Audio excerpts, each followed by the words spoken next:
Hello and welcome to Camp Xbox. Adventure games and consoles have always had a complicated relationship. Point and clicks were always hard to translate to console. It had been done before, and some consoles even had mouse support, but the controller often felt like a clunky replacement for the mouse. During the 6th generation, adventure games shifted towards being less about pointing and clicking for movement, and went about actually controlling the character. Mix that new style with an already established point-and-click franchise, and you get Broken Sword: The Sleeping Dragon. I recently played this one, and today I'll give you some history, tell you how I felt about it, and its lasting impact. All footage was captured from an original Xbox, and I want to thank my YouTube channel members for their support. Subscribe to keep up with the retro Xbox content, and let's go ahead and hop into the history of this game. We're working on the same case. Now that's amazing. Only if you believe in coincidence. Do you? No. Me neither. Come on, George. We can't sit around here all day. Development team Revolution Software opened in 1989 and released its first game, Lure of the Temptress, in 1992. Right off the bat, they had honed their distinct style of point-and-click adventure games, which was a very popular PC subgenre at the time. They would go on to make Beneath the Steel Sky, and in 1996 would make the first entry in the Broken Sword franchise with The Shadow of the Templars. This and its 1997 sequel would be more cinematic takes on the genre with gorgeous animated cutscenes. Both were lauded for their beauty, great puzzles, and excellent voice acting. Both would be successful, and funny enough would get console ports to the PlayStation with mouse support. In 2000, the idea was given to work on a third game in the franchise. At that point, the game was developed with animation in mind, but eventually moved into 3D, with the game's director Charles Cecil claiming people were expecting 3D. With this came a shift of matching console controls and PC, with moving the character through direct control in 3D space. This would bring more ambition into the game design, but there would still be room for ambition with the plot. This game had casting calls for many voice actors, cost millions of dollars, and even had the prestigious director of To Catch a Yeti come in as cinematic consultant. This would all culminate together to get us Broken Sword: The Sleeping Dragon. The Adventure Company and THQ published it, and it first came out on PC in November of 2003, and would get a European Xbox and PS2 release on November 14th, 2003, and it would eventually come to North America on the Xbox on December 8th, 2003. The PS2 version of this game actually never came to North America, and I had no experience with this game in particular before playing it recently. I have played the first game in the series, but it's been a while, and I've never gotten around to playing the second one. I do, however, like the first game and the franchise's spirit, and I was interested in checking this one out. I want to say that my perspective is not one of a massive fan of the franchise, so that'll be my lens for the review. If you are a longtime fan though, be sure to let me know in the comments below how you felt about this one. But let's go ahead and hop into the review portion of this video, starting with the story. I never forget a face, so why had I forgotten hers? Ow! Oof!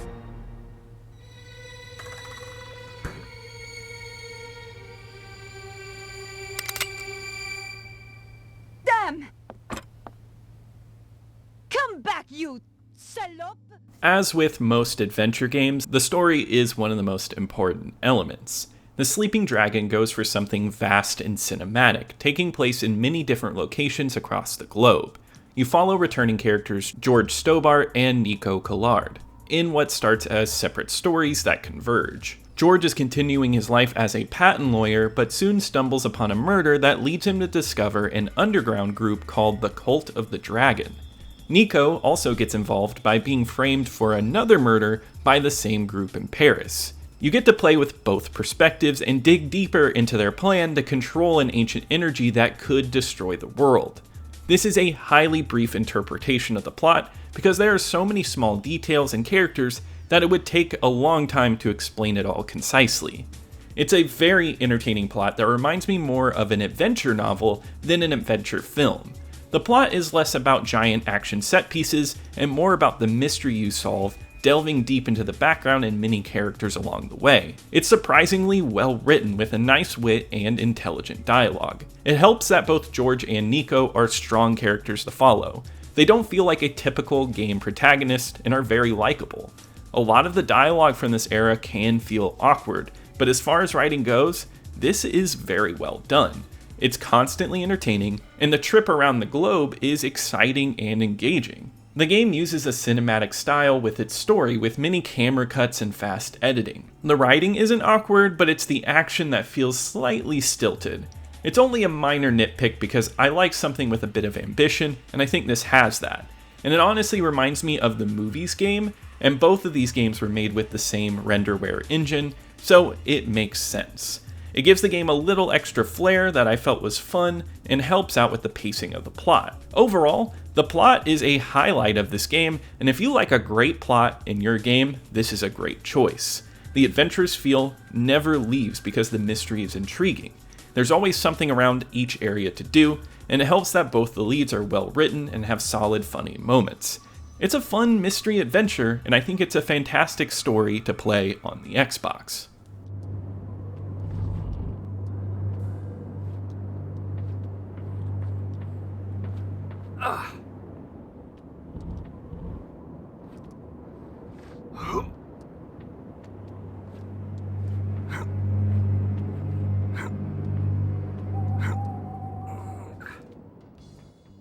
The Sleeping Dragon is an adventure game that focuses more on exploration, solving puzzles, and talking to people. There are some action moments, but the game uses QuickTime events to get through these moments. Most of the time, you will be in largely open areas, scouring for clues and objects to move on to the next area. Early in the game, you end up in Glastonbury, and you have to figure out where someone is hiding. This leads you into ratting out plagiaristic poets and giving boxer briefs to fortune tellers. All the characters you speak to are eccentric, and it's probably my favorite part of the game. There's no deep dialogue trees, but everyone has something unique and fun to say. You also go around, pick up items, and combine them. But surprisingly, this is a more minor part of the game, and has fewer items to carry around with you than you'd expect. This is an element I don't mind because puzzle solving and point and clicks can be a tedious task, the more and more items you have to shuffle through and combine, and this streamlines that a little bit. Yet, I won't say that I favor them replacing these type of puzzles for what they do replace them with. The game uses Sokoban-style crate puzzles, which are fun in moderation, but almost every locale features some type of crate pushing puzzle for whatever reason. In this game, you will push crates in specific orders to get where you need to go, way more than you want.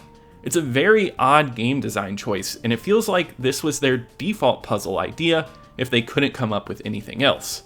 I honestly don't hate them, and at first they're fun, but by the end it gets a little tedious having to push a bunch of crates or blocks around. I understand why we focus on puzzles like this. They wanted to explore 3D space. As mentioned earlier, you control the character with your joystick versus clicking, and you move around these areas, investigate, and solve puzzles, with crate puzzles being a significant part of that exploration. And I don't think they're bad, but I just wish there wasn't so much. Most of my enjoyment came from the exploration, and I like most of its conversations. The game has platforming too, but it's not very complicated. You hop around, shimmy on ledges, and you hardly have a chance to die in these sections. Some puzzles, though, are a good time too, like a puzzle where you have to swap machine pieces around to have them latch together. And I did find some frustration from movement with multiple camera angles because it does throw off movement a bit, but it wasn't enough to upset me because you get used to it. Aside from the crate puzzles, which are okay, the biggest issue is the loading screens. You will get a loading screen with egregious load times when you transition between areas. I usually don't harp too hard on loading times on this channel, but here it does wreck some of the pacing.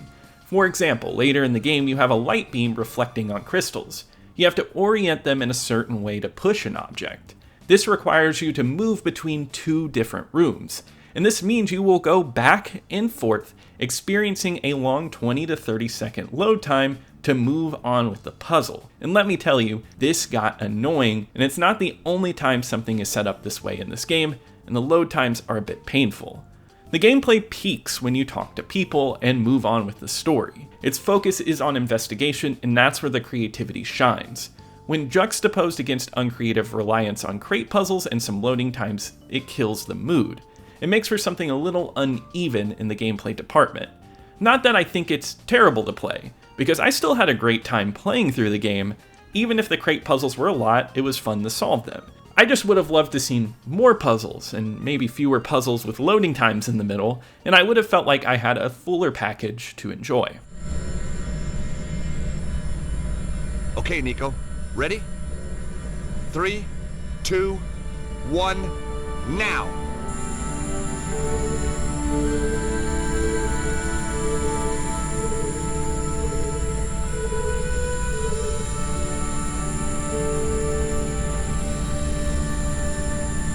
You know, on our day, we're pretty damn good, Nico. Unbeatable, George. Broken Sword supports 16:9 widescreen and 480p resolution on the Xbox. It's a solid looking game with great 3D character models and some nice looking areas to explore. I particularly like the character models because they did an excellent job translating the 2D animation into 3D models. It's not quite as lovely, but how well translated it feels is surprising. They aren't cel shaded either, but still have a cartoon-like quality that I appreciate. The environments are not cartoonish, but they do have lots of details and elements to look at. Many of the streets in this game feel bustling, and I genuinely enjoyed exploring the nooks and crannies of all these locales looking for objects or clues. There isn't a bad looking element in this game, and it all looks suitable on the Xbox. A significant part of this game is the cinematic style of the cutscenes. I have already discussed this, but it was worth bringing up here. It does feel a little awkward because the quick cut style doesn't fit the best with the character animations. It has a clunky look at points, but even with that said, I like it. There are dynamic close-ups or action scenes that feel ripped out of a movie. It does at least build tension and takes a plot scene that could be flat and gives it a bit more to work with. It genuinely made me excited to see what they would do next with the cutscenes. It provides this game with a nice little flair and an excellent overall visual style. No! Not yet! Harry, stay there! Why? Whoa! The voice acting in Broken Sword is top notch, with a solid cast that carries the plot well. In a game that is so dialogue heavy, it's nice to see so much thought and planning put into hiring actors that can really hold their own. Rolf Saxon and Sarah Cook voice the leads, and both are engaging. The voices help make these characters likable and fun to follow. I generally have issues with a lot of games and how they handle humor, with a lot of it feeling awkward. But here the lines of humor are handled relatively well, and it's not a laugh riot or anything, but just silly enough to keep things light and entertaining. The sound design is well put together overall, and the music is a knockout.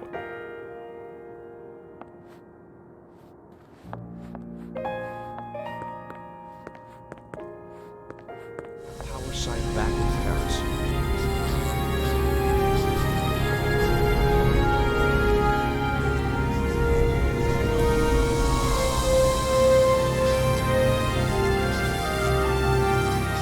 It's a book of poetry. It could be any size. Nice cover. Thank you. My choice, actually. I self-publish.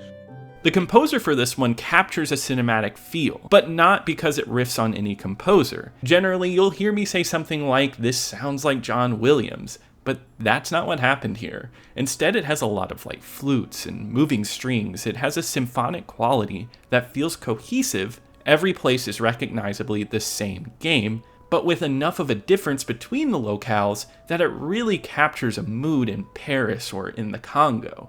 It's quite a relaxing soundtrack and fits the mysterious adventure mood. The audio in general for this game is very well done. Broken Sword: The Sleeping Dragon is a game that will not be for everybody. Almost every element that makes this game up is better than its gameplay, and that's not entirely its focus though, going for a cinematic story. As someone who enjoys a good game story, I find that this game does a good job. It has an intriguing mystery, fantastic music, and a surprisingly solid voice cast. It makes for a game that stands out on the Xbox and is incredible to follow. That gives it some good points, but I can't rank it too high on my ranking list because the gameplay could have been so much better. There are some fun puzzles, but I found this weird over-reliance on crate pushing really odd. I would have liked way more variety. The load screens are a bit painful too, when you have to swap between rooms so much. Otherwise, the gameplay suits your usual item combination and mystery solving that goes with adventure games. Luckily, the great story keeps the game entertaining, and the gameplay is never so annoying that it made me want to quit the story. I thought it was quite a solid adventure game, but it just could have been better. I recommend it to those who like a great gaming story and can allow it to carry you through some repetitiveness. On my ranking list, Broken Sword: The Sleeping Dragon goes in at 38 out of the 89 games I've covered on the channel. I do think Vexx is overall the more fun game, but Broken Sword is far more memorable than Jedi Starfighter. Upon its release, Broken Sword: The Sleeping Dragon received strong critical praise on the PC with an 82 on Metacritic, and the Xbox version came in close behind with a 77. IGN gave it an 8.4 out of 10, citing that it was engrossing once you got past the block puzzles. GameSpot gave it a 7.7, noting that it was immersive and had sharp writing. Official Xbox Magazine, in their January 2004 issue, gave it an 8.0 out of 10, saying that it won't please action fans since it is very slow, but adventure fans will have another hit with this one. For adventure game fans, this game did a lot for the franchise and pushed it into a more modern era. It sold well to adventure game fans, but didn't attract many new players.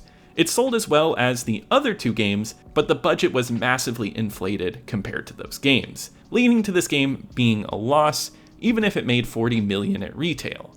Even with that said though, this did not mean any demise for the franchise or the company. Revolution Games released Beyond a Steel Sky in 2020, and they even released a fifth entry in the franchise in 2013, and adventure games are still kicking to this day. The franchise itself has stayed strong and has a very dedicated fan base. This game has garnered a mixed reaction over the years due to its loss of the point-and-click style that was so prevalent in the last two, but I still know many who enjoy this entry. On the user aggregate website Backlogged, Sleeping Dragon holds a 3.5 out of 5 average with 312 plays. In the reviews, you will see a lot of people who love the plot for this one despite some of its issues, and some who absolutely can't stand those issues. In my opinion, if you want an adventure game on the Xbox, this is a solid and fun choice. Just don't expect something massive with action, but do expect a great story. But that does wrap it up for today. If you enjoyed this video, be sure to leave a like, it really helps out the channel. Subscribe to keep up with the retro Xbox content. Comment below with any memories with this game or any games that you would love to see me cover. I want to give a huge shout out to my YouTube channel members, campers and camp counselors. Thank you so much for your support. Your support really goes a long way. And I'll see you here next time at Camp Xbox.